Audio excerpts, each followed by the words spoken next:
ready for the order? I need 2 Whoppers Juniors, 2 fries, and 2 drinks. What would be the 6639? Okay, any cheese or bacon on those? Nothing. That's it. Just 6639 as is. Yep. Yeah. Is that for here correct? to go. It's Yeah, for here. it's not 3. That is for here. Okay. 142. Or how's your height?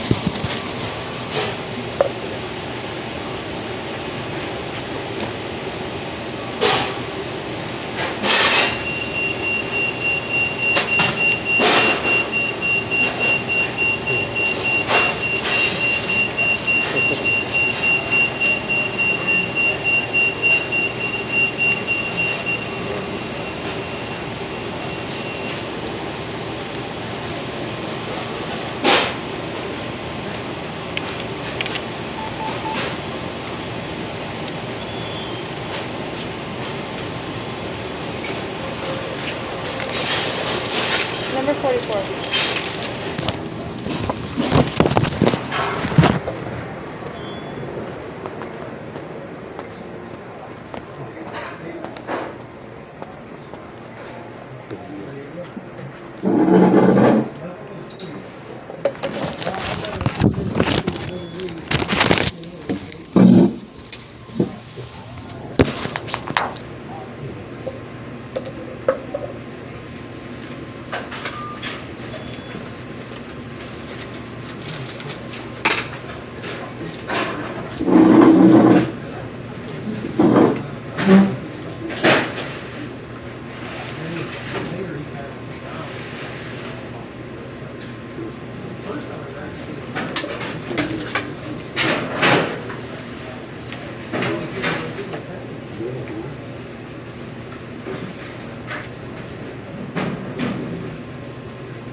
Yeah, I didn't tell him what I didn't tell him what Tina told me. But I don't want to call it a problem. Tina told me, she said, no, how she said? She says, I'm going to buy you 40 more with the store and everything like that.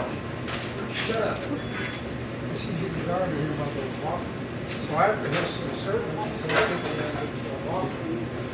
No, I'm not over here now. So then the next day she got the walker and fire and shake. And he did fire and shake and walk away and heat it up for the next day. I don't think I knew that going on.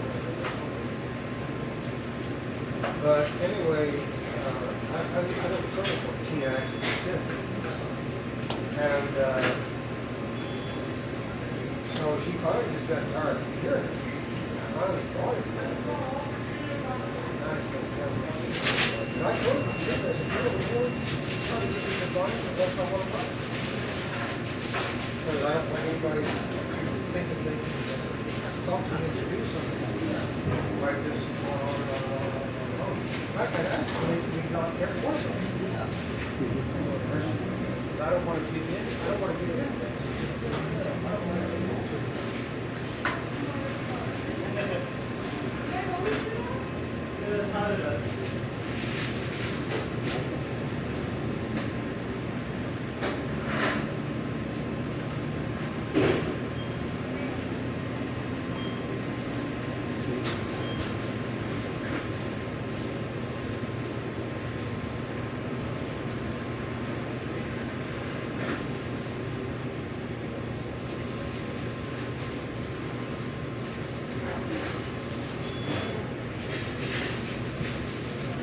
Order 44, please.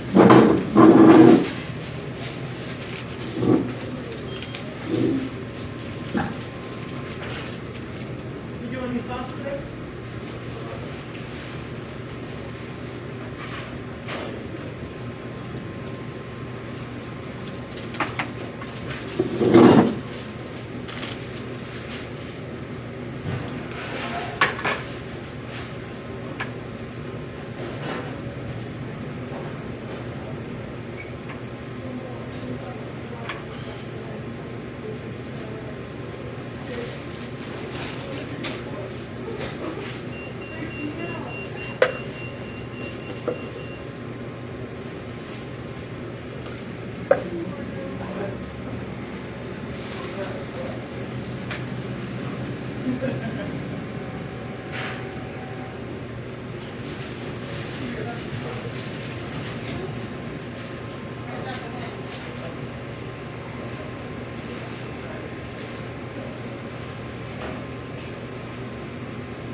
You gotta. I need somebody over here. Cleaning operation reset button for cleaning nozzles, the water condensation and flow system. Yeah, it's 100% now. Now you can just push the administrative rights because it. Did you want It Coke? said close. Yeah, it said close. Okay. So. Do you want me to get over here, or do you want to wait a couple minutes for it? Oh, to how long is this gonna take? It'll take a second to prime. Let me just grab Is it? It's at 100%, like maybe 3 minutes. Ah.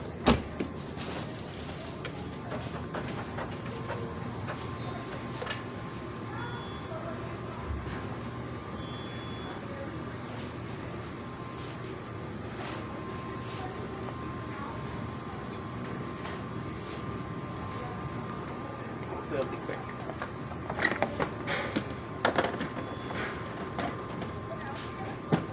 Well, that's nice. It just stops like that.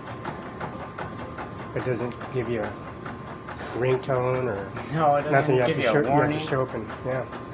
Or hopefully, I So they get rid of distract you on that. machines That's the only bad part on this dump was when they distract you when you. Yeah, we're always filling either the cases of high fructose syrup Yeah, in the well, back. in case or you get CO2. robbed, you gotta have to have a gun on person, on your person, regardless. Yeah, because this, it's Coca-Cola, so, and you have your instruments and your services, and when it's swamped in here, You guys are they'll wrong. come in the back and come in the front and act like they're gonna drop something up, and they're really setting you up. When you see their face and the associates, and you're like, oh, you could have told me what you wanted. Oh, we didn't know how to put it to you.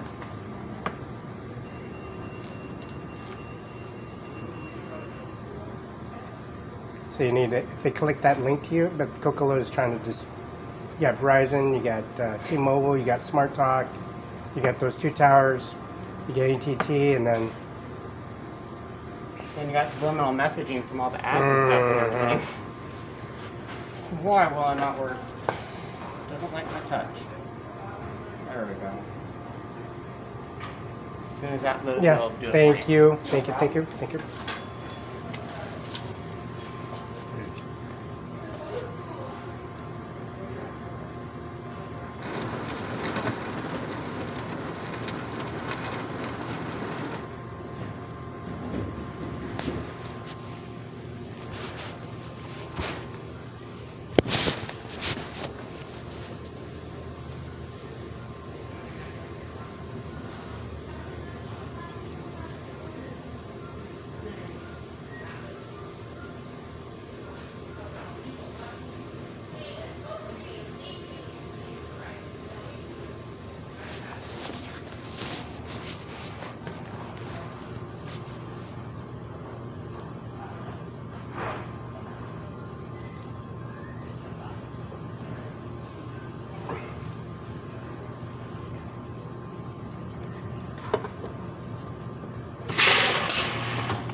Your argument first this morning in Isleta del Pueblo. Mr. Martin?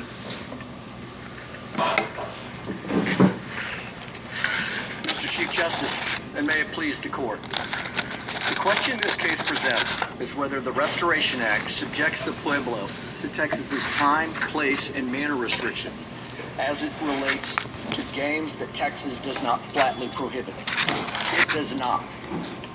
In the Restoration Act, Congress codified the Cabazon ban framework and specifically foreclosed Texas's regulatory authority over the tribe's gaming activities.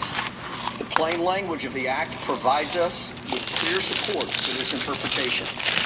On the heels of this court's decision in Cabazon, Congress changed the language of the Restoration Act to replicate the prohibitory regulatory dichotomy struck in Cabazon. Section 107A incorporates the Cabazon framework. It federalizes Texas law, but only as to prohibited games. And bingo in the state of Texas is not a prohibited game.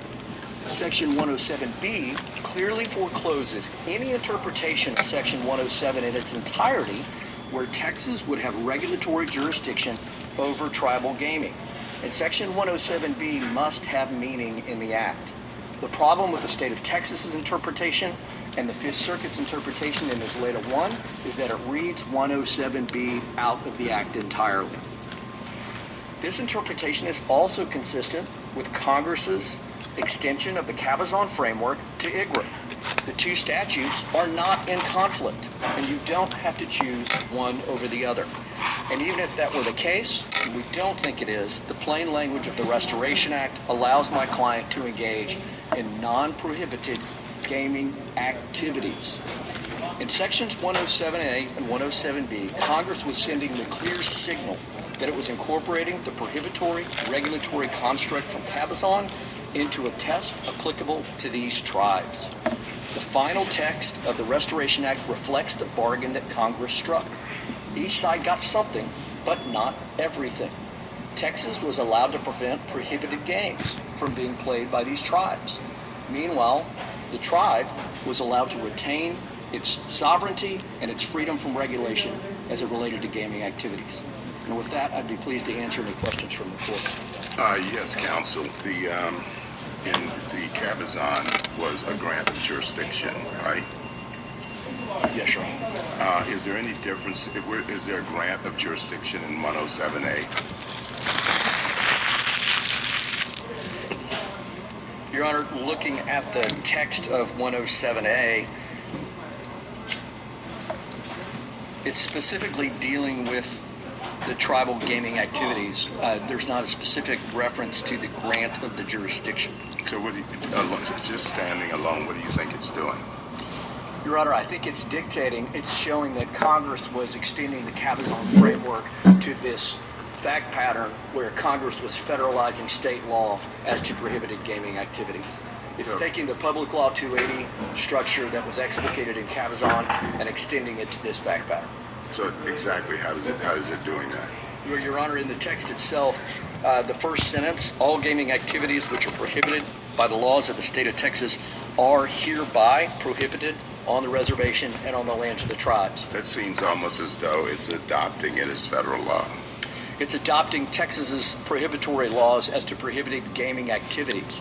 It's one of the things that's interesting, Your Honor, is that compared to previous versions of this act, one of the final changes in Section 108 was changing it from gaming and gambling and those broader terms to the concept of gaming activities and specifying prohibited gaming activities. Well, I mean, you say that 107 was an act.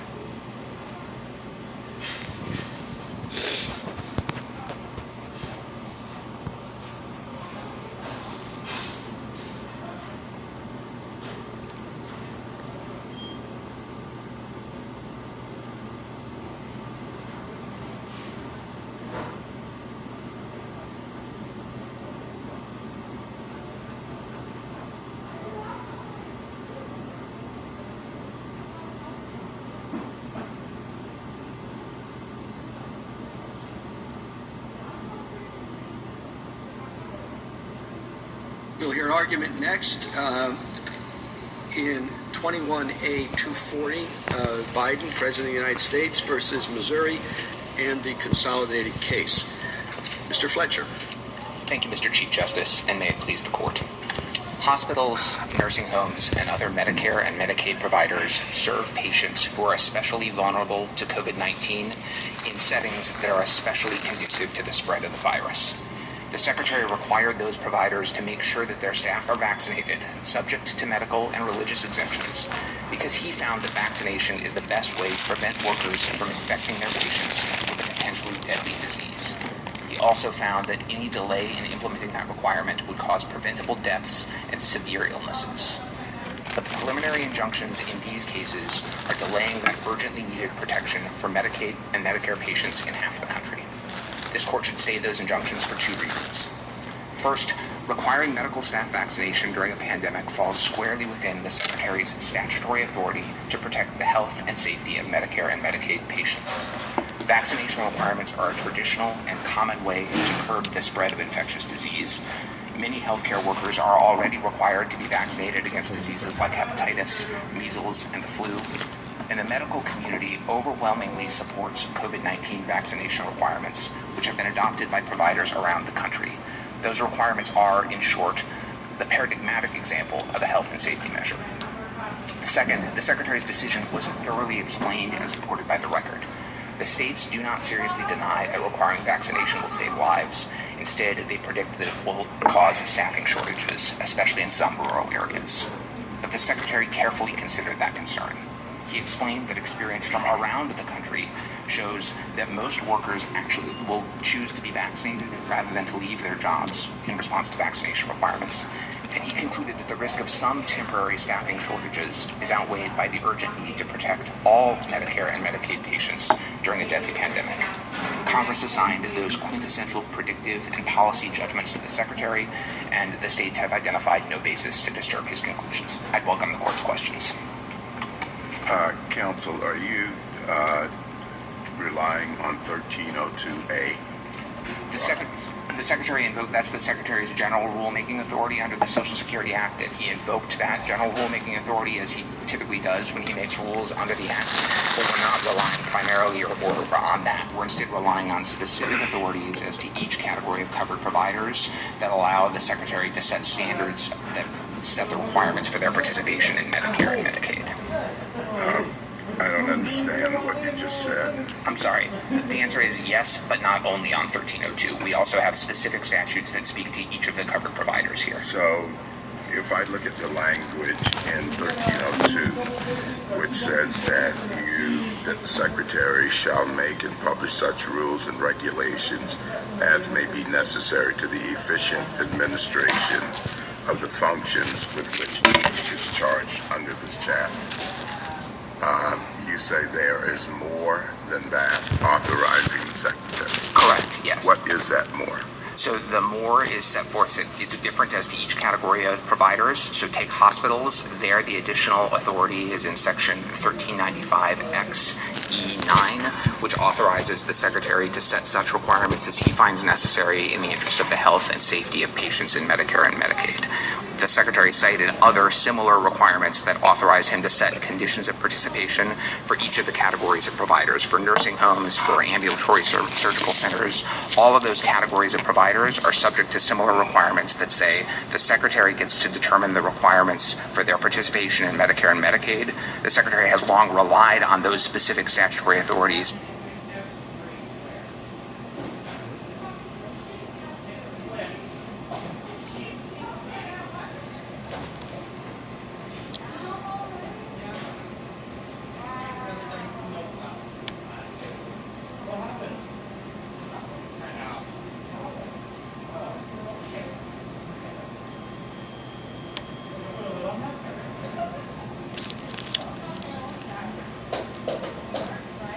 We will hear argument first this morning in case 2112, Federal Election Commission versus Ted Cruz for Senate. Mr. Stewart. Mr. Chief Justice, and may it please the court, appellee's suit should be dismissed for lack of standing, but if the court reaches the merits, it should reverse the district court's judgment and hold that the statutory loan repayment limit is constitutional. Appellees lack standing for two reasons. First, although they have directed their challenge to the statutory loan repayment limit, appellees stipulated below that the first $250,000 of Senator Cruz's loan was repaid with pre-election funds. The statute therefore does not currently restrict the senator's ability to obtain full repayment of his loan. Second, the current regulatory barrier to repayment is self-inflicted. Appellees could have avoided any injury simply by behaving exactly as they would have if the statute and regulation did not exist. Instead, they went out of their way to engage in transactions that they would not otherwise have undertaken, solely to subject the senator to a financial loss and thereby lay the groundwork for a lawsuit. That deliberate self-infliction of injury for no purpose other than to facilitate litigation severed the causal link between the challenged laws and Senator Cruz's injury. On the merits, the loan repayment limit is constitutional. It imposes insubstantial burdens on the financing of electoral campaigns, and it targets a practice that has significant corruptive potential. A post-election contributor generally knows which candidate has won the election, and post-election contributions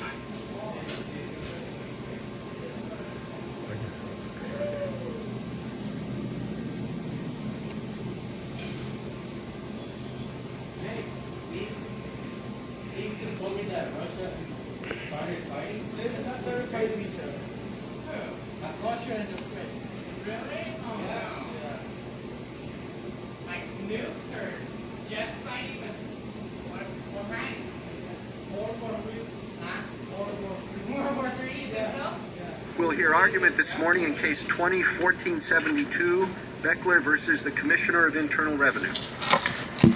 Ms. Sherry?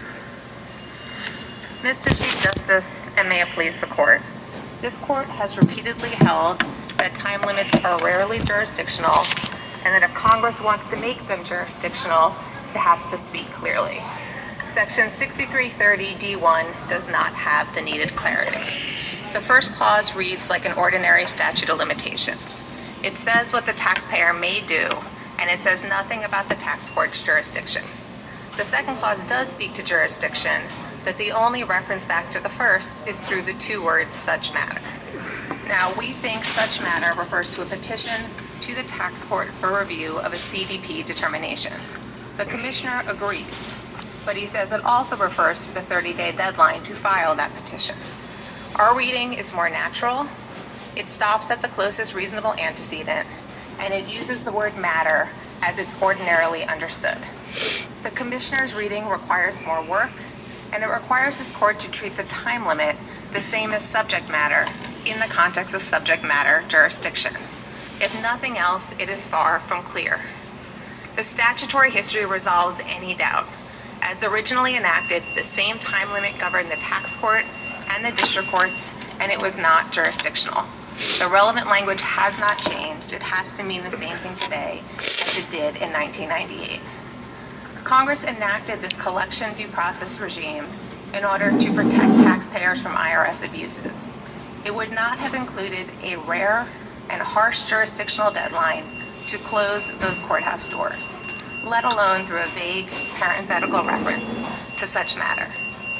And equitable tolling easily follows from that. That is the presumption, and it is not overcome here. The limitations period looks just like the one in Irwin, and it looks nothing like the deadlines in Brokamp.